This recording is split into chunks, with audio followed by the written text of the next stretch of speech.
हम इतना डिटेल में क्यों पढ़ रहे हैं, उद्देश्य समझेगा। मेरे को भी फालतू मेहनत करने का मन नहीं करता। ऐसा नहीं है कि फीस लिए तो चलो पढ़ाऊंगा ही सही, ऐसा नहीं है। प्रॉब्लम ये है इन केसेस के साथ में, आरपीसी को देखोगे ना, पेपर फालतू पूछेगी, लेकिन अगर हमें कंटेंट के अंदर एक बहुलता लेके आनी है, एक मल्टीपल हमें कंटेंट लिखना है और अच्छा कंटेंट लिखना है, तो हमें एक्स्ट्रा पढ़ना पड़ेगा। कंटेंट नहीं होगा तो फिर लिखोगे क्या? बात समझ में आ रही है? तुम ये मतलब तुम करोगे सर इतना डिटेल में थोड़ी पूछेगा, लेकिन अगर उसने एफआईआर भी पूछा है ना, हमारे पास इतना कंटेंट होना चाहिए कि अगर इसको ऐसे फॉर्मेट में दे दे, या फिर जितने भी उसके मार्क्स डिविडेशन तो उन्हीं को पता है किस हिसाब से करते हैं, लेकिन ऐसे फॉर्मेट में भी अगर उन्होंने मार्क्स ये दिया, क्योंकि कुछ टॉपिक्स ऐसे हैं सीआरपीसी में जो ऐसे में आने लायक हैं। जैसे हमने पढ़ा था राइट ऑफ अक्यूज पर्सन, या फिर क्या प्रोसीजर का, अरेस्ट का क्या प्रोसीजर होगा, इसका क्या प्रोसीजर होगा, अभी वो सब प्रोसीजर हमें समझना होगा। अब वो उसका मैं आपको ऑलरेडी डिक्टेट करा चुका हूँ, ठीक है ना। ये ऐसी बात नहीं है कि मुझे भी मजा आता है सब पढ़ाने में, मुझे पता है ये कंटेंट जो है आरपीसी के लेवल का नहीं है, आरपीसी का स्तर नहीं है, लेकिन तुम्हारे आंसर्स में वो स्तर दिखना चाहिए। तुम मल्टीपल हेडिंग्स बना के सबको लिख सकते हो ना सर, तो तुम्हारे आंसर की क्वालिटी को निहारेगा ना। प्रोफेसर को ये तो अच्छा लगता है कि इसने एक बच्चे ने एक सवाल के अंदर मल्टीपल चीजें लिखी है, क्योंकि देखिए आरजेएस का एग्जाम हो या एपीयू का एग्जाम हो, बच्चा रेस कहाँ हारता है? जो सबसे बड़े नंबर के सवाल होते हैं, वो नंबर नहीं आते, या सबको एवरेज ही मार्क्स चल रहे हैं। और जब 50% का केप लगाया हो तो केप तभी टूटेगा। 50% केप मतलब आरपीसी के बारे में बात सुनी जाती है कि आरपीसी अपने टीचर्स को स्ट्रिक्टली बोल देता है कि किसी को भी 50% के ऊपर नंबर मत दो। सिंपल सी बात है, तुम कितने अच्छा लिख लो। अरे 35% चल गया था अभी आरएस में, आरएस का एग्जाम होता ना, 35%, 35% मतलब जिन बच्चों के 35% नंबर आ गए थे ना, वो बच्चे पास हो गए थे, इंटरव्यू में नहीं, फाइनल कट ऑफ में। तो this is the scrutiny the RPC did. और कॉलेज के प्रोफेसर हैं, अच्छा नहीं लिखेंगे, डिफरेंट नहीं लिखेंगे, you will not able to get marks. मेरे से लिख के ले लीजिए आप, एक्स्ट्रा पेड करने को जो कोई मजा नहीं आता है। चाहो तो आपको पूरा पढ़ा दिया है, ऐप में जाके देख लीजिएगा पूरी क्लासेस। तो जिन बच्चों को लगता है कि तो प्लीज सीआरपीसी की सारी क्लासेस ले डालिएगा उसमें से। तो आपको नहीं लो तो सारी क्लास में तो चैप्टर 12 ही क्लास लेना, उसमें डिटेल में पढ़ाया हुआ है सब, जो अभी हम थोड़ा फास्ट पढ़ रहे हैं। डिटेल मतलब 1.5 घंटे के लेक्चर्स हैं, वो आपको हेल्प करेंगे, वो हेल्पफुल रहेंगे। इंसेस्ट केसेस क्या होते हैं सर? इसका मतलब होता है कि अक्यूज जो है वो विद इन फैमिली है। जैसे एक बच्ची के साथ रेप किया जब वो 12 साल की थी, उसके चाचा जी ने, आज वो लड़की 20 साल की हुई है, तब जाके क्या करा रही है? एफआईआर। तो डिले जो होता है वो सेल्फ एक्सप्लेन्ड होता है। किसका नाम लिखिए, state of Punjab versus Gurmeet Singh, मिल गया सुप्रीम कोर्ट का जजमेंट।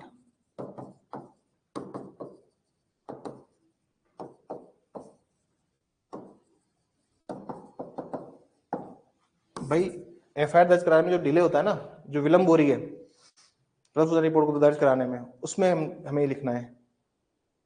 एक तो ये छक्की राम वाला लिख देना, छाकी राम जो भी नाम है इसका वाला लिख देना, और एक इसको लिख देना। लिखिए, cases of rape, cases of rape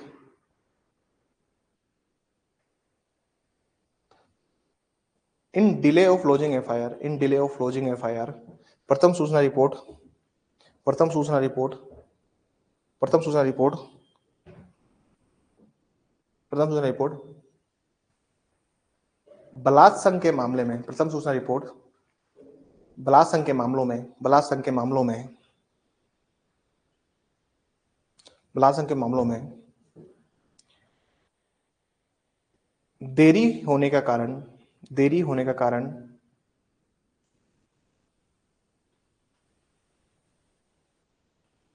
देरी होने का कारण स्वयं व्याख्यात्मक है, स्वयं स्वयं में व्याख्यात्मक है, स्वयं में व्याख्यात्मक है। Delay in lodging the FIR is self explained, is self explained.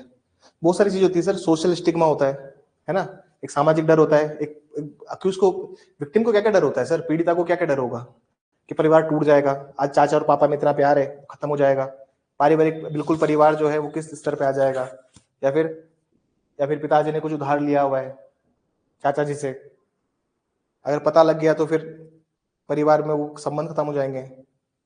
या फिर माँ बाप मेरी ही शादी करवा देंगे कि तो निकल, 4 को बोलेगी और बदनामी कराएगी, कुछ भी हो सकता है ना सर। तो लड़कियां फिर क्या करती है, डिले इन लॉजिंग एफआईआर में रेप केसेस में सेल्फ एक्सप्लेन्ड है वो reason, no one will ask you कि इतना डिले क्यों किया। समझ में ही बात, रेप केसेस में नहीं होता है, कोर्ट नहीं पूछने बैठा कि क्यों इतना लेट क्यों आया, अरे भैया जब आई आई आई तो सही, महिलाओं को हिम्मत चाहिए होती ना। पहले इन केसेस को कोई रिकॉर्ड नहीं करता।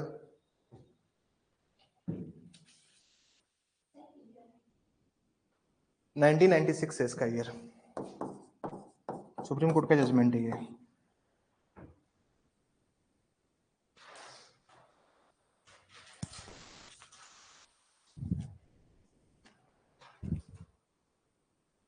हेडिंग डाली मल्टीपल एफआईआर, एक से अधिक प्रथम सूचना report, multiple FIR. Multiple FIR क्या होता है वो सुनिए समझिए बात।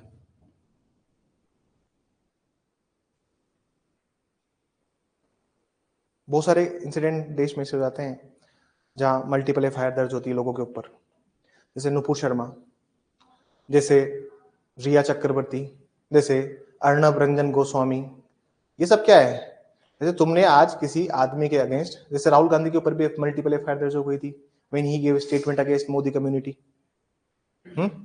तो wherever you give any comment, जो मतलब ऐसा आपका कुछ ऐसी टिप्पणी है जो किसके ऐसे ऊपर है, किसी इस विशेष व्यक्ति के ऊपर है, जैसे आपके पूरे इंडिया के अंदर एफआईआर दर्ज हो रही है आपके ऊपर,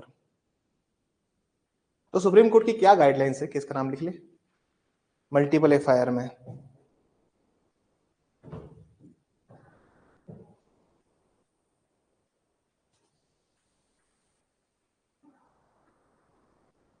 अर्णब रंजन गोस्वामी, क्या अर्णब वही है सर रिपब्लिक वाला, अर्णब रंजन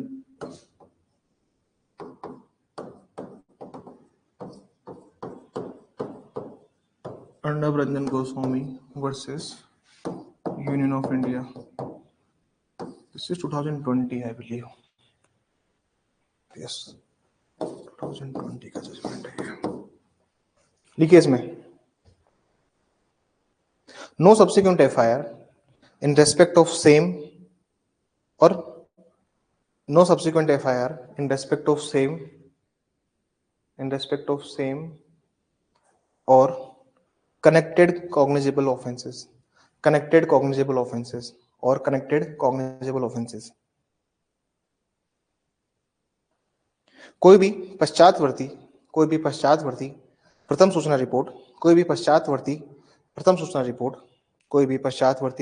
रिपोर्ट समान व संबंधित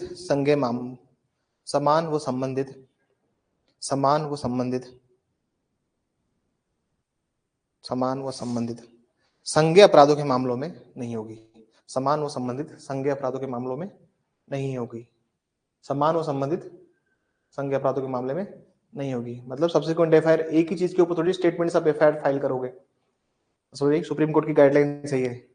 अगर ऑलरेडी आपके ऊपर एक एफआईआर फाइल है तो आप हाई कोर्ट जाइए और इस केस को साइट कीजिए, बोले सर ऑलरेडी एफआईआर दर्ज है, अब राजस्थान में क्यों एफआईआर दर्ज कराइए, तो सुप्रीम कोर्ट मतलब आपका हाई कोर्ट जो है ना इस जजमेंट के आधार पर उस एफआईआर को क्वाश कर देगा।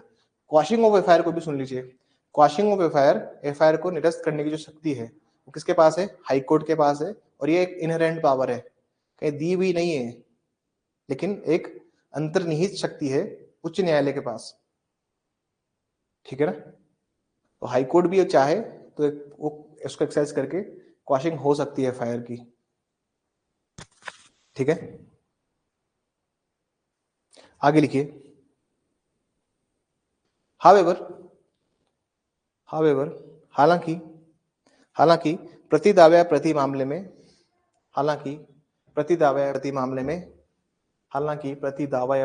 में एक से अधिक प्रथम सूचना रिपोर्ट अभिलिखित की जा सकती है, प्रति दावा या प्रति मामले में एक से अधिक प्रथम सूचना रिपोर्ट अभिलिखित की जा सकती है। However in cases of counter claim or counter case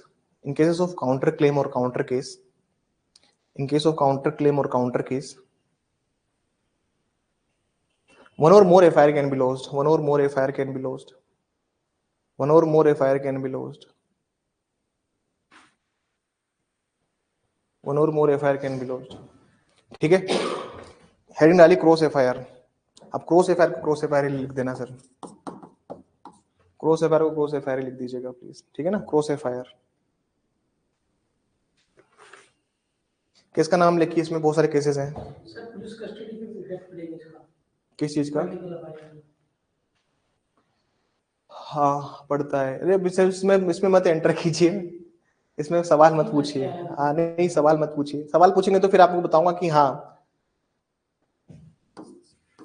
अरे सवाल पूछोगे तो फिर मैं टॉपिक से भटक जाएंगे, समय हमारे पास उतना ही होता है। मैं बताऊं तो मैं सर एक इवेंट हुआ है, मतलब एक कोई इंसिडेंट हुआ है, कोई एक हादसा हुआ है, उसकी आपने एक एफआईआर दर्ज कराई, फिर उसके बाद में एक और एफआईआर दर्ज कराई, फिर उसके बाद में एक और एफआईआर दर्ज कराई, उसके बाद में एक और एफआईआर दर्ज कराई।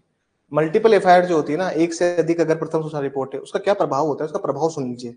मैंने टॉपिक छेड़ा है तो यूजुअली क्या होता था पहले, मैं अभी बीएनएसएस की बात नहीं कर रहा हूँ, मैं सीआरपीसी की बात समझाता हूँ, ठीक है ना। हमारे पास में सर 15 दिन और 45 दिन, 60 दिन का अगर टोटल टाइम पीरियड है तो, और 90 का है तो 15-75 हिसाब से लिख लेना। अगर एक बार एफआईआर है तो आपको 15 दिन किसके मिल रहे हैं, पुलिस कस्टडी के, पुलिस अभिरक्षा के। मल्टीपल एफआईआर में क्या होता है सर, 15 दिन पुलिस कस्टडी के फिर से मिल जाते हैं, फिर 15 दिन पुलिस कस्टडी के फिर से मिल जाते हैं, फिर 15 दिन पुलिस कस्टडी के फिर से मिल जाते हैं। आरुषि तलवार केस, किसका नाम कहता है, NCT versus NCT of Delhi versus Rajesh, नहीं, state of UP versus Rajesh Talwar case. किसका नाम क्या है, state of UP versus Rajesh Talwar. Aarush Talwar case का नाम ये है, state of UP versus Rajesh Talwar. हमने एविडेंस की लेक्चर्स में इसको डिस्कस किया है, आप क्लास में देख लेना अगर मिले तो आपको। तो यूजुअली क्या होता है सर कि हर 15 दिन आपको एक्स्ट्रा पुलिस कस्टडी देता है। जैसे निठारी केस आया था, अभी बनाया था ना सेक्टर 15, जो देखी होगी वेब सीरीज आप किसी ने नेटफ्लिक्स के ऊपर, तो निठारी केस में भी ये हुआ था। जितने भी बच्चों की गुमशुदगी की रिपोर्ट थी उस पर मल्टीपल एफआईआर पुलिस ने दर्ज करी, और 15-15 दिन सब में उठाए पुलिस ने। ये बेसिकली मल्टीपल एफआईआर का पर्पस क्या होता है पुलिस का, पुलिस भी दर्ज करती है ना एफआईआर, उसका पर्पस ये होता है, जैसे सीबीआई की तरफ से 15 दिन सीबीआई की तरफ से मामला दर्ज कराया गया, तो सीबीआई की तरफ से क्यों मामला दर्ज कराया गया, ऑलरेडी तो था, केस तो चल ही रहा था, लेकिन उसका पर्पस ये है कि 15 दिन सीबीआई भी अपने पास क्या रखे, कस्टडी, अभिरक्षा लेना चाहती है सीबीआई, इसलिए वो मामला दर्ज कराती है, क्योंकि हर एफआईआर पे क्या मिलती है, पुलिस कस्टडी। अब इस चीज में मत आप लोग प्लीज कुछ सवाल मत पूछिए, आपके सारे सवाल को जवाब है, लेकिन फिर में हम डाइवर्ट हो जाते हैं। मैं आपको 167 में पढ़ा था ये चीज, क्योंकि पढ़ाने का बहुत कुछ है इसमें। मैं संडे को सोच रहा था एक्स्ट्रा क्लास ले लूं इसकी, लेकिन थोड़ा सा मुझे अपने लिए भी समय चाहिए होता है। हाँ मैं खुद तो आना चाहता था, लेकिन भैया भी मेरी शादी हुई है रिसेंटली, उन्होंने बोला कि संडे का दिन फैमिली को दे दूं। मुझे थोड़ी सी दिक्कत, लिमिटेशंस मेरे साथ ये हो जाती है, बाकी तो फिर मैं रुकता नहीं हूँ, आपको पता है, खींच दूंगा इसको मैं, कोई दिक्कत नहीं है। शाम को देखो मेरे लेक्चर अगर ले पाया तो। सो द थिंग इज, हमने बात करी, अब हम बात करेंगे किसकी, क्रॉस एफआईआर की। क्रॉस एफआईआर में केस का नाम लिख लीजिए, क्रॉस एफआईआर को क्रॉस एफआईआर लिख दीजिएगा सर, ठीक है ना, या प्रति मामले में की गई पुलिस सूचना रिपोर्ट। अब ये तो अच्छा लगेगा नहीं, आप क्रॉस एफआईआर लिख दीजिए उसमें। इसका नाम लिखिए TT Anthony versus state of Kerala.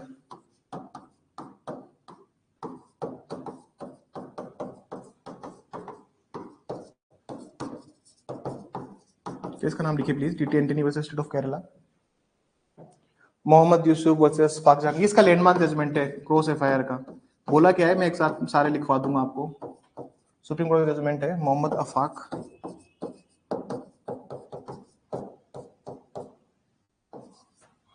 Mohammad,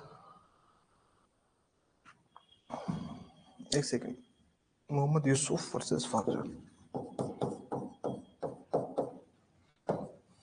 versus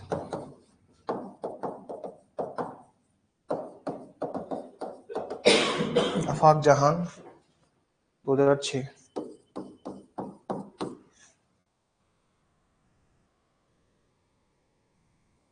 ठीक है, क्या लिखा है, बोला गया इसमें, लिखिए।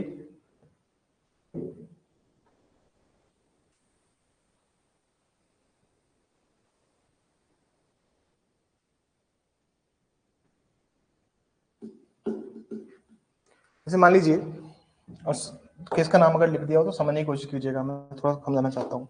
मान लीजिए ए पार्टी है, उसने बी को पहले बहुत पीटा, ए ने बी को बहुत पीटा, बहुत मारा, सो ग्रीवियस हर्ट कोज किया, बी गया और एफआईआर नंबर दर्ज हुआ 2001-2025, ठीक है ना। लेकिन जब मारपीट में कुछ चोटें ए को भी लगी थी, तो ए भी गया और ए ने भी एफआईआर दर्ज करवा दी। दोनों का बहुत इन्फ्लुएंस था, दोनों की एफआईआर पुलिस को दर्ज करनी पड़ी, दोनों क्योंकि विशेष दोनों अलग अलग समुदाय से थे। अगर एफआईआर दर्ज नहीं होगी तो क्या हो जाएगा, तो दंगे भड़क जाएंगे और क्या होगा, वे हमारे समाज की रिपोर्ट नहीं ली है। इस टाइप के केसेस होते हैं सर, कोर्ट आपने देखा होगा। अब क्रॉस एफआईआर के केस में क्या सीन होता है, समझने की कोशिश कीजिए, और क्या बोला इस जजमेंट में वो समझिए। देखिए हाईकोर्ट कभी भी क्रॉस एफआईआर में, मल्टीपल एफआईआर तो हाईकोर्ट क्वेश कर देता है, मतलब एक से अधिक अगर एफआईआर है किसी एक आदमी के ऊपर, तो हाईकोर्ट उसको हटा देता है, उसको निरस्त कर देता है कोई भी प्रथम सूचना रिपोर्ट को। लेकिन क्रॉस एफआईआर में हाईकोर्ट किसी पार्टी की एफआईआर को क्वेश नहीं करता। जैसे किसी के ऊपर क्रॉस एफआईआर हुई है, एक पार्टी चली गई हाईकोर्ट में, बोल रही है कि मेरे खिलाफ जो एफआईआर है उसको क्वेश करो, तो हाईकोर्ट पुलिस से वो मंगाती है, पुलिस डायरी मंगाती है, जिसको हम केस डायरी भी कहते हैं। अब केस डायरी जब पुलिस मंगाती है तो पुलिस को पता लग, जो हाईकोर्ट को पता लगता है कि इसमें क्रॉस एफआईआर का सीन है, तो हाईकोर्ट मना ही कर देता है कि क्रॉस एफआईआर में हम नहीं करेंगे, क्योंकि देखो इस पार्टी का भी तो राइट है ना एफआईआर दर्ज कराने का, राइट है या नहीं है। तो नॉर्मली हाईकोर्ट क्वाशिंग नहीं करता है, हाईकोर्ट निरस्त नहीं करेगा प्रथम सूचना रिपोर्ट किसी भी पार्टी की, ये बात आप समझ के चलिए। दूसरी बात सुनिए, और दूसरी बात सुनिएगा, हाईकोर्ट क्वेश्चन नहीं करता है, बट नॉर्म देखिए ना, और फिर लिखिए इसमें, नॉर्मली सामान्यतः उच्च न्यायालय, सामान्यतः उच्च न्यायालय normally high court does not do quashing, high court does not do quashing, सामान्यतः उच्च न्यायालय, उच्च न्यायालय किसी एक प्रथम सूचना रिपोर्ट को, किसी एक प्रथम सूचना रिपोर्ट को निरस्त नहीं करेगा, किसी एक प्रथम सूचना रिपोर्ट को निरस्त नहीं करेगा, because each party have right to file an FIR, because each party, because each party have right to file an FIR, क्योंकि क्योंकि हर पक्षकार का, हर पक्षकार का प्रथम सूचना रिपोर्ट दर्ज करवाने का अधिकार होता है, क्योंकि हर पक्षकार का प्रथम सूचना रिपोर्ट दर्ज करवाने का अधिकार होता है, क्योंकि हर पक्षकार का प्रथम सूचना रिपोर्ट दर्ज कराने का अधिकार होता है।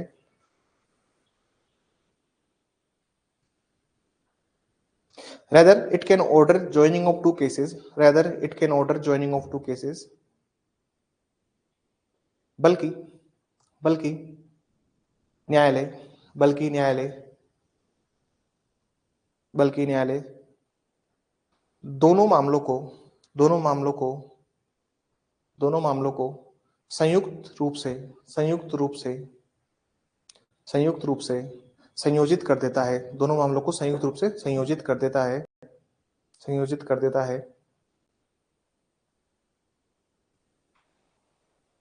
फुल स्टॉप, पैराग्राफ से लिखिए, now police, now police, now police have to, now police have to, अब पुलिस को, अब पुलिस को, now police have to file two separate documents, now police have to file two separate documents, अब police को दो दो भिन्न दस्तावेज, दो भिन्न दस्तावेज प्रस्तुत करने होंगे, दो भिन्न दस्तावेज प्रस्तुत करने होंगे। पॉइंट नंबर 1 लिखिए, chargesheet, chargesheet police report, police report, chargesheet police report. दूसरा लिखिए closure report, closure report, closure report,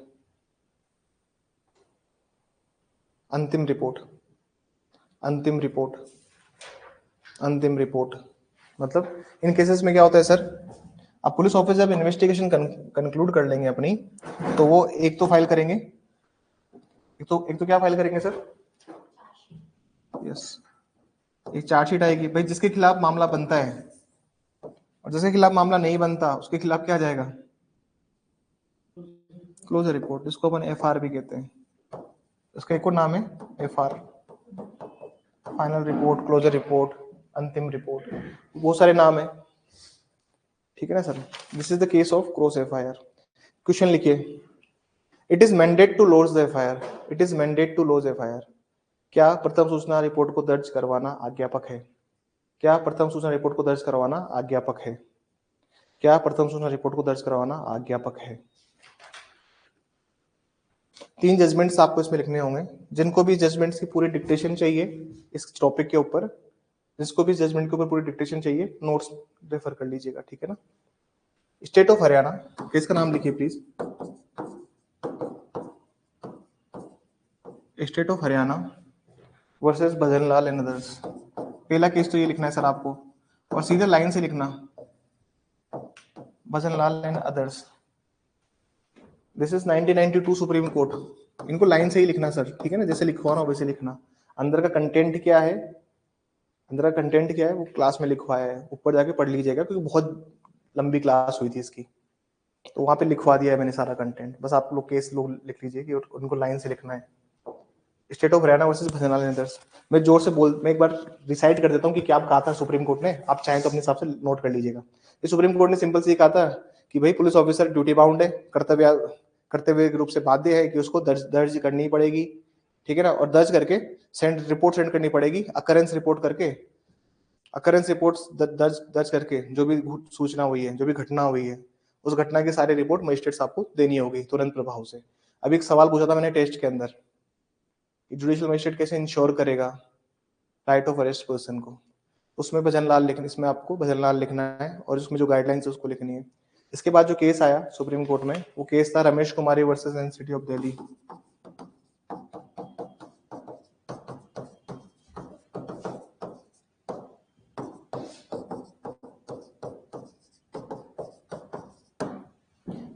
Ramesh Kumari versus NCT of Delhi, this is 2006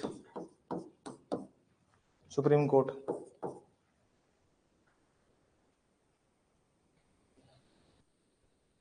अब भजनलाल वाले जो मामला था, भजनलाल का जो मामला था, उसी मामले के अलावा 2 पॉइंट और बोले कि अगर क्लियर नहीं है कि भाई कॉग्निजेबल केस है या नॉन कॉग्निजेबल केस है, तो पुलिस वाले अगर रिलेक्टेंट हो रहे हैं तो आप एक प्रिलिमिनरी इंक्वायरी कर लो, एक प्रारंभिक जांच कर लो, उसमें मिलता है कि कोई बन रहा है तो एफआईआर दर्ज कीजिए, ठीक है। और ये भी बोला कि पुलिस ऑफिसर इस मामले में नहीं जाएगा, क्या एफआईआर बोगस है जेन्युइन है, तो बोले कि पहले लॉन्च करो फिर डिसाइड करो कि क्या है। केस का नाम है ललिता कुमारी। तीनों केसेस को प्लीज एक साथ लिख दीजिएगा।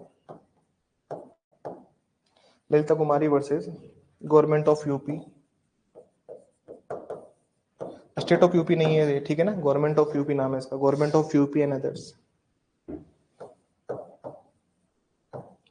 ललिता कुमारी के ऊपर 3 जजमेंट्स आए अब तक, सेम नाम के 3 जजमेंट्स हैं। पहले लार्जर बेंच को रेफर किया इन्होंने, पहले इसमें 3 जजेस बेंच का जजमेंट था, फिर 2013 में इसमें कॉन्स्टिट्यूशनल बेंच बैठी और 2013 में 5 जजेस बेंच ने जजमेंट दिया था। ये वाला जजमेंट डिलीवर किया था पी सदाशिवम चीफ जस्टिस साहब ने। अभी किसी ने ट्विटर पे देखा, एक्स पे, एक पी सदाशिवम सर की बेड रेस्ट के ऊपर फोटो थी और उनकी बेटी ने वो पिक्चर पोस्ट की थी, जस्टिस पी सदाशिवम, उनको वीटी लागू था जस्टिस पी सदाशिवम को, और वो आर्बिट्रेशन में जा रहे थे, मतलब हॉस्पिटल में एडमिट थे और ऐसे सूट फूट पहन के बैठे थे आर्बिट्रेशन काउंसिल के लिए। ऐसा वंडरफुल पिक्चर सर। इसमें बहुत सारे पॉइंट्स थे जो मैंने लिखवाए हैं आपको उस क्लास में, देख लीजिएगा, और इसका पूरा दिया है। जहां तक आज पढ़ाऊंगा उसी का पेपर दूंगा, पेपर बना के नहीं रखता हूं मैं, पहली बात तो ये। ऐसा नहीं मेरे डिपॉजिटरी में पेपर है उसको निकाल के आपको दे दिया, मेरे पास सारे पेपर होते हैं लेकिन मैं कभी डिपॉजिटरी यूज नहीं करता हूँ। द थिंग इज, उसको इसलिए यूज नहीं किया जाता क्योंकि डिपॉजिटरी जो होती है उसका मतलब ये है कि बच्चा फ्रेश तैयारी कहाँ से करेगा। तो आज इतने टॉपिक्स होंगे ना 15-20 मिनट में, और जितना हम पढ़ेंगे उतना ही कल पूछूंगा, ज्यादा नहीं जाऊंगा, ठीक है ना, ज्यादा डीप इनसाइड नहीं करूंगा, ज्यादा डिप डाउन नहीं करूंगा, ठीक है। बन जाएगा पेपर, डोंट वरी, इसी में से पूछ डालूंगा, या फिर शाम को मैं हिम्मत रहेगी तो और क्लास ले लूंगा, और क्या करूं, ठीक है। और क्या टॉपिक बचा है यहाँ से बताइए, मैं एक बार, अरे बताओ, जो मैंने क्वेश्चन लिखवाए थे लास्ट क्लास में उसमें क्या टॉपिक बच गया।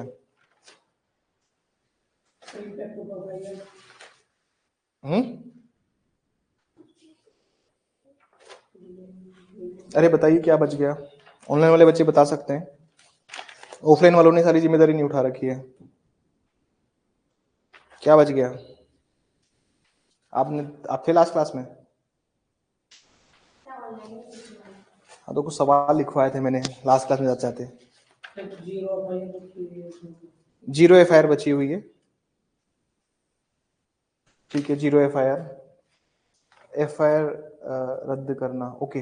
FIR को रद्द किया जाना, क्वाशिंग ऑफ FIR। 482 बचा हुआ है ना, ठीक है। मैं 482 के ऊपर आ जाता हूँ। और बताइए कौन कौन से टॉपिक है।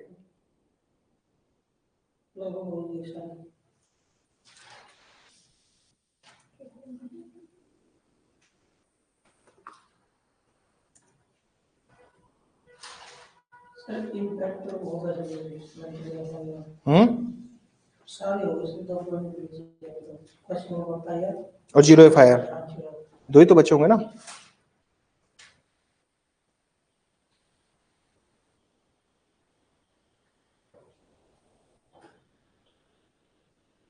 ठीक है,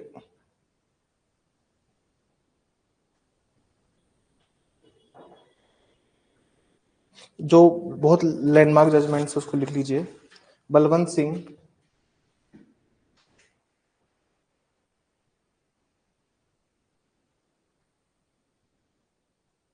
किसका नाम लिख लीजिए please.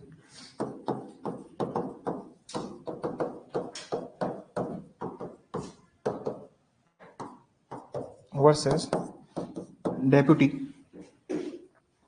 Deputy food and supplies controller,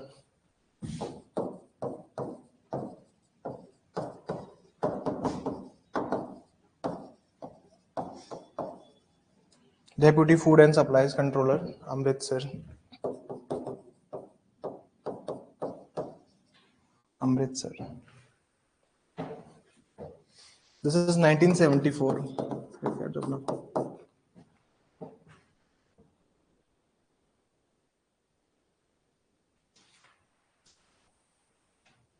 लिखिए, द हाई कोर्ट में quash the criminal proceeding, the high court में quash the criminal proceedings.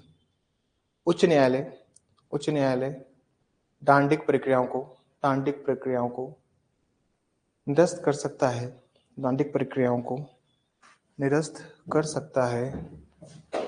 Quash the criminal proceeding to secure the ends of justice, to secure the ends of justice, to secure the ends of justice कर सकता है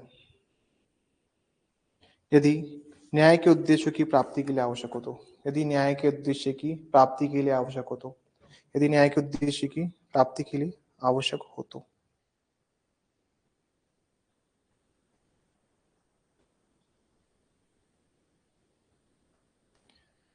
इसमें और case लिखिए, landmark judgement जो है quashing के रिगार्डिंग में कुछ कंडीशंस दी थी। इसमें केस का नाम अभी मैंने लिखवाया होगा आप लोगों को।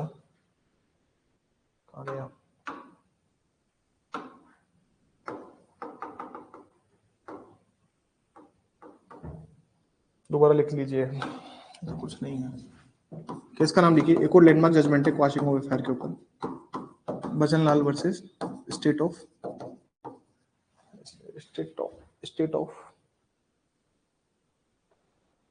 ऑफ हरियाणा वर्सेस भजन लाल था या Bhajan Lal versus, okay, then state of Haryana.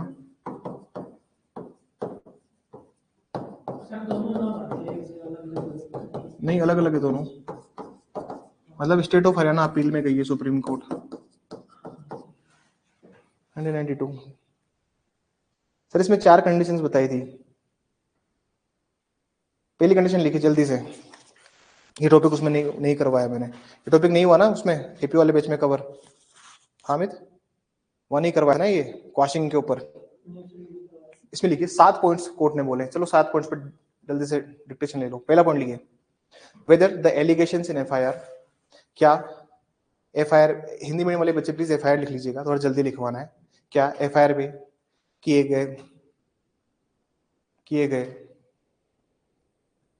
गए अभिकथन, whether the allegation in the FIR, क्या एफआईआर में किए गए अभिकथन प्रथम दृष्टया अपराध बना रहे हैं, whether the allegation in the FIR are constituting prima facie offense, या प्रथम दृष्टया कोई अपराध बना रहे हैं, ठीक है ना। सेकंड पॉइंट लिखिए please,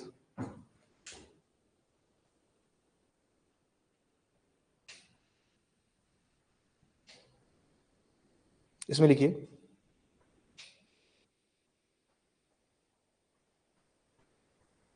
if other evidences adduced by petitioner, यदि यदि याचिकाकर्ता द्वारा कोई अन्य साक्ष्य प्रस्तुत किए गए हैं by which non associate of accused is proving, साक्ष्य प्रस्तुत किए गए हैं जिससे अभियुक्त का अपराध में होना साबित नहीं होता, थर्ड पॉइंट लिखिए प्लीज।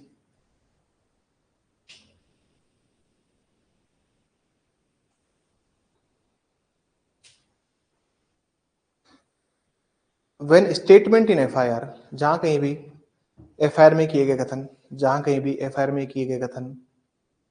कथन, where statement in FIR discloses a non-cognizable offense, जहां कहीं भी FIR में किए गए कथन एक असंज्ञेय मामले को उजागर करते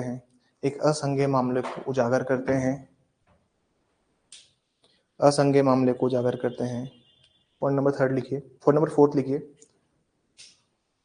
The case diary given by the police officer discloses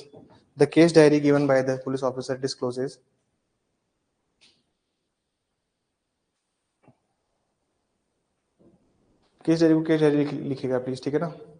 police अधिकारी द्वारा दी गई केस डायरी से यह स्पष्ट होता है कि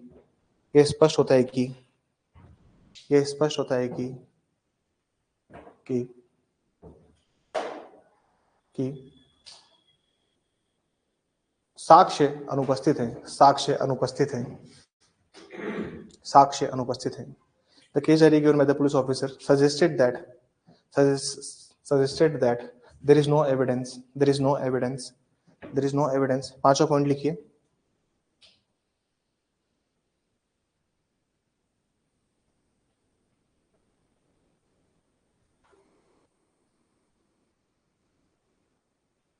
The allegations made in FIR, जो कुछ भी कथन FIR में किए गए हैं, they are absurd and unreasonable। जो भी कथन FIR में किए गए हैं वह अयुक्तियुक्त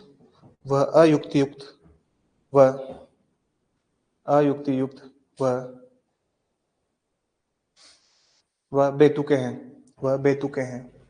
बकवास तो अच्छा नहीं लगेगा ना, एब्सर्ड मतलब तो बकवास होता है लिटरल मीनिंग में देखो तो। अब वह बेतुके हैं। कितने हो गए? छठा लिखिए प्लीज।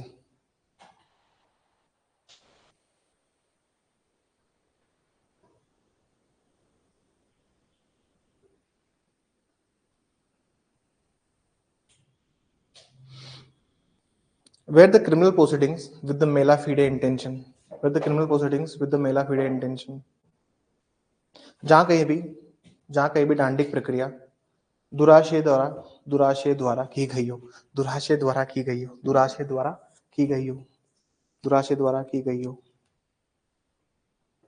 6 हो गए ना, 7वां लिखिए।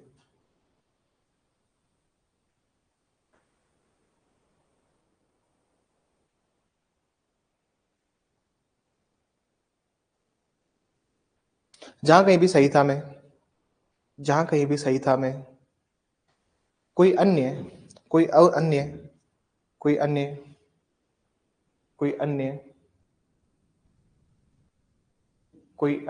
प्रावधान उसी अनुतोष के लिए दिया गया हो, जहां कोई अन्य प्रावधान उसी अनुतोष के लिए दिया गया हो। लिखिए where in this code there is some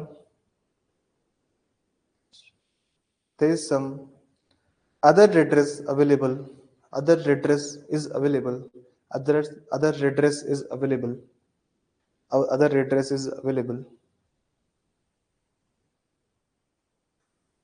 जैसे हो सकता है ना सर कि जैसे हम प्रोविजंस देखते हैं 145 के with respect to right of enjoy property, जैसे 145 हो गया, 146 हो गया, जहाँ पे right to use of water land की हम बात करते हैं ना, कि पानी का उपयोग कौन करेगा, जमीन का उपयोग कौन करेगा, वो जो प्रोविजंस हैं 145, 146, 147 वाले जो प्रोविजंस हैं, अब उनमें क्या एफआईआर दर्ज होगी क्या? किसी ने पानी रोक लिया तो आपका, there is some other efficient remedies available ना, तो फिर आप वहां जा सकते हो ना, आप एग्जीक्यूटिव मजिस्ट्रेट के सामने जाइए ना। So there is some other remedy, तो आप वो यूज कीजिए ना। कोड का मतलब यहाँ पे क्या होगा? सीआरपीसी, ठीक है, सही था, मतलब सीआरपीसी होगा, ठीक है ना। एक जीरो एफआईआर की बात होती है, तो जीरो एफआईआर के ऊपर थोड़ा सा बस लिख लीजिए, जीरो एफआईआर के ऊपर कुछ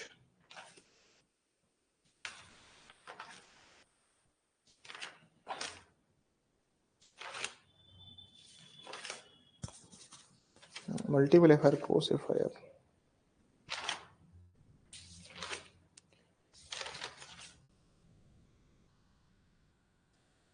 देखिए जीरो एफआईआर ना पहले सिर्फ और सिर्फ केस लॉस के थ्रू आया था। एक केस का नाम लिख लीजिए इसमें, जिसमें बोला था कि जीरो एफआईआर भी आप दर्ज करा सकते हो। किसका नाम लिखिए? Lalita Kumari versus government of UP and others. इस केस में बोला था पहले ये एक जुडिशियल प्रेसिडेंट के द्वारा दिया गया था, मतलब न्यायिक ही था सिर्फ ये, और ललिता कुमारी ने बोला है। Lalita Kumari versus government of UP जो लिखवाया ना मैंने आपको, उसमें एक पॉइंट लिख लीजिए।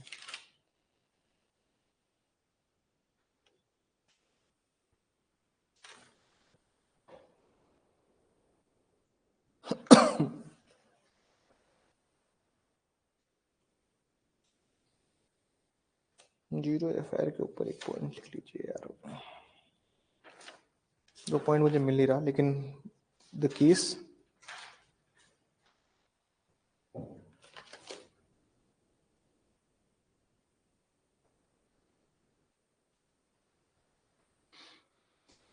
इसमें एक दो लाइन ऐसे लिख लीजिए, मैं कुछ लिखवा देता हूं आपको, लिखिए इसमें।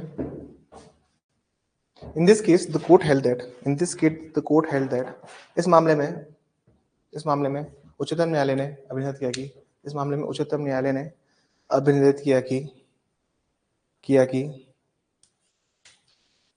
कि that police officer cannot be reluctant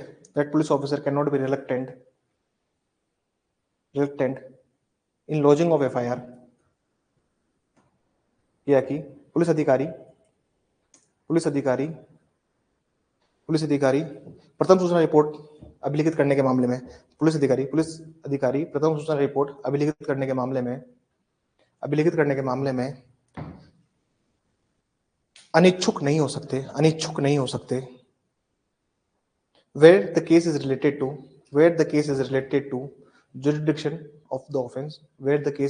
to jurisdiction of the offense, जहां मामला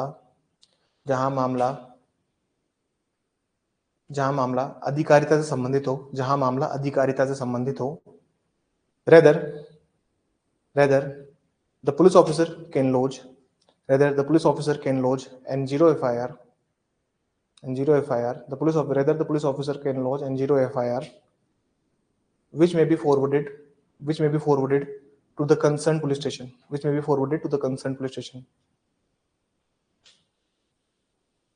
बल्कि पुलिस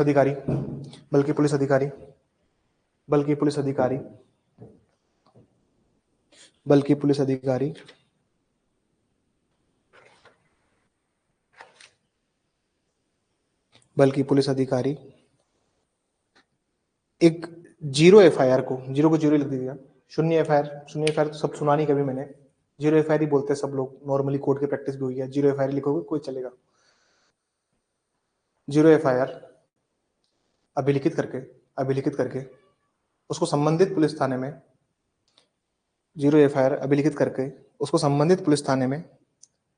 भेजा जाएगा, संबंधित पुलिस थाने में भेजा जाएगा।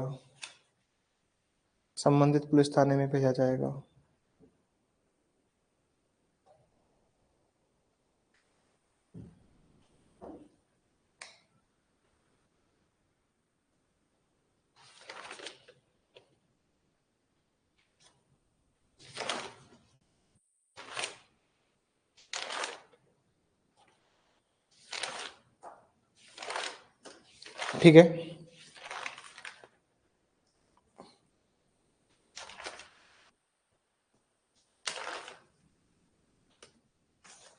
वो पॉइंट ना मुझे मिल नहीं रहा, मैं अभी उसको ढूंढ दूंगा, ठीक है ना। I have read it in the Bhajan Lal, ये इसी केस में है ना, कोई बताएगा मुझे? ललित कुमारी में दिया है ना, एंटी टाइम एफआईआर। अरे एंटी टाइम एफआईआर, अच्छा समय से पूर्व की गई एफआईआर, अच्छा एंटी टाइम एफआईआर भी बचा हुआ है, ठीक है। लिखिए एंटी टाइम एफआईआर, समय पूर्व की गई प्रथम सूचना रिपोर्ट, समय से पूर्व की गई प्रथम सूचना रिपोर्ट, एंटी टाइम एफआईआर, समय से पूर्व की गई कोई प्रथम सूचना रिपोर्ट, समय से पूर्व की गई कोई प्रथम सूचना रिपोर्ट, लिखिए इसमें। अरे कहाँ लिखा हुआ है एंटी टाइम में? अरे नहीं, लिखिए लिखिए अमित, लिख लीजिए, इसमें एक लाइन लिख लीजिए, there is no cases to it.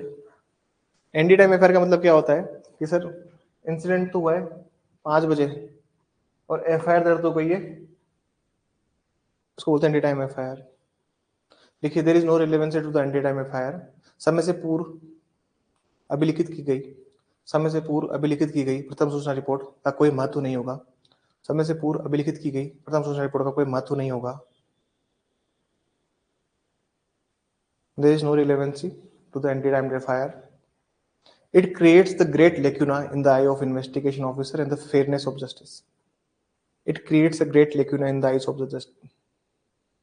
It creates the great lacunas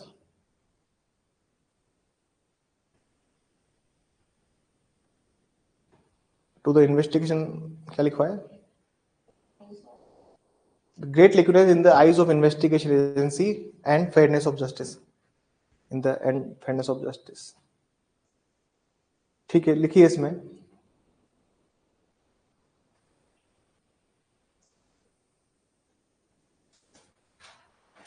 कोई महत्व नहीं है, समय से पूर्व की गई एफआईआर का कोई महत्व नहीं है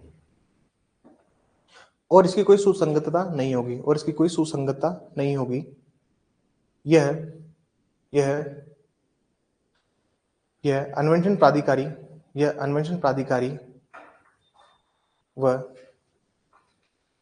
व न्याय के हितों के मध्य, यह अन्वेषण प्राधिकारी व न्याय के हितों के मध्य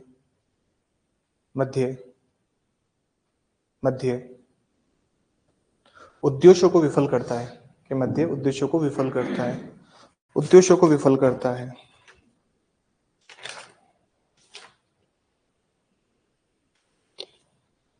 आज मैं से सोच रहा था कि like we are doing very well, test are going, तो सब चीजें परफेक्ट ही चल रही है।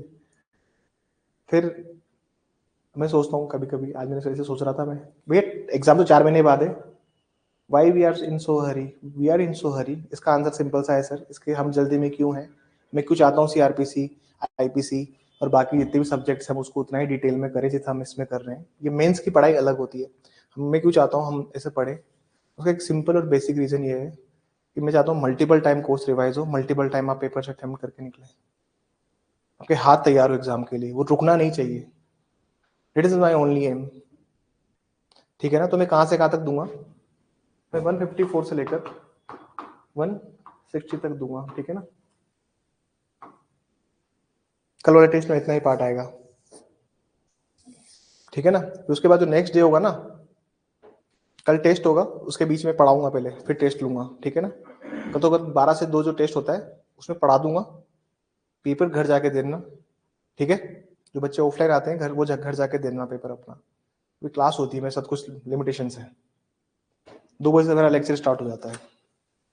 तो कल मैं पढ़ा दूंगा वापस, घर जाके पेपर दे लेना और पेपर ले जाना चाहे तो आप लोग, लेकिन मैं 156.3 भी कराना चाहता हूँ। देखिए कुछ टॉपिक्स है जो बहुत टाइम खाएंगे, 161, 162, 164, 167, 173, थोड़ा टाइम टेकिंग टॉपिक्स हैं ये। जैसे 154 खत्म हो गया है यहाँ पे, ऐसा कोई सवाल नहीं जो यहाँ से बचेगा आप। चलो that's all for today, thank you so much, कल के लिए ऑल द बेस्ट। ज्यादा इन्वेस्टिगेशन के रिगार्डिंग सवाल नहीं पूछूंगा मैं, री इन्वेस्टिगेशन, प्रॉपर इन्वेस्टिगेशन, ये सबके सवाल नहीं पूछने वाला कल मैं, क्योंकि मैंने पढ़ाया नहीं तो कहाँ पूछूं, ठीक है ना। फिर वो चीज आएगी नहीं क्या लिखना क्या है। तो मेनली सवाल ये होंगे कि एविडेंशियरी वैल्यू क्या होगी और ये सब, इन्हीं को तैयार करना। आज जो पढ़ा है उसी को तैयार कीजिएगा, कल वही टेस्ट में आएगा। देखना चाहता हूँ कि आप लिखने की प्रैक्टिस कितनी कर रहे हैं। ठीक है, एफआईआर को पढ़ लीजिएगा अच्छे से, और अगर आप एफआईआर पढ़ रहे हैं तो 164(5)A भी पढ़िएगा, क्योंकि वो उसके साथ ही कनेक्टेड है। 5 और 5A मैं ये भी सवाल पूछूंगा, क्योंकि एफआईआर के साथ ही है ना वो, तो सर रेफर किया है ना 145 154 के अंदर। ठीक है, ऑल द बेस्ट कल के लिए। कल देखेंगे, टेस्ट लूंगा या फिर मैं क्लास लूंगा, जैसा करते हैं। ठीक है ना।